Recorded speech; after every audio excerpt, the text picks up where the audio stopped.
This is just a brief guide on how to measure at home. We do recommend at Shoes On that you always get your child measured by a professional measurer, be it somebody at Clark's, be it at a local independent, so that you have a rough idea of your child's foot size before you purchase from us. However, we do appreciate that isn't always possible if you live out in the middle of nowhere, so this is just a rough guide on how to do it at home. This is my daughter Ella. I'm going to use her to show you how to measure feet. First of all, on the Shoes On website, if you click on the measuring and fitting guide, you'll find that there is a chart. And on this chart, I've created a list of the shoe sizes that we have. So starting all the way from a small infant size 4, all the way up to a large size 7, and how many millimetres each of those are in terms of foot length. I haven't been able to do anything in terms of width because that is just such a hard area to cover, because obviously the shoe's not just wide, it's deep, things like that.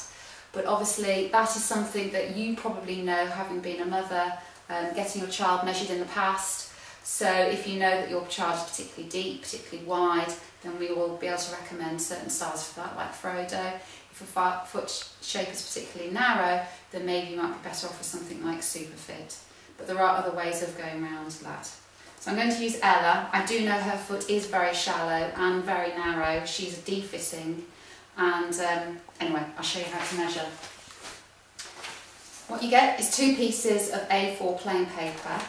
And using the skirting board, you just place them right up against the end of the skirting board.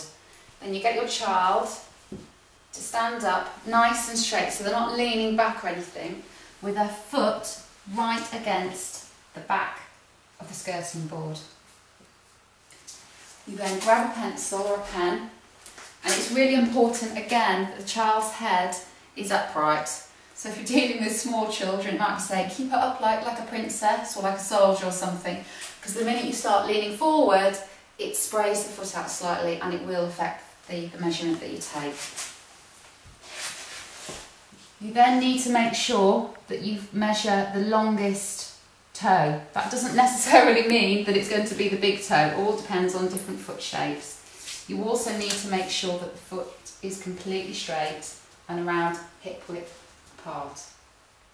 So Ella's longest toes are her big toes, and you put the pen perfectly vertical and make a slight mark there. And make a slight foot mark on that foot there. So this is measuring her left foot and that is measuring her right foot. Okay Ella, you can move away now. This is when you then need to get a tape measure, and you're measuring all the way. You can just use a ruler or a tape measure, anything you've got to hand. The best one in the world, but it will do the trick. So that one there, you can see, is coming out at 205 millimetres. That's her left foot, and her right foot is coming out at 203 millimetres.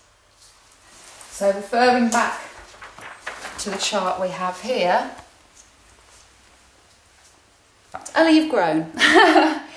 If you look at 200 millimetres, that is size 1. So the fact that one foot is measuring 205 and the other 203, she's more like a 1.5. Having said that, she is narrow, so we will be wanting to order shoes that are around a 1 to a 1.5. Different styles and different brands do fit differently, but I'll be looking at that sort of sizing. And that concludes on how to measure at home.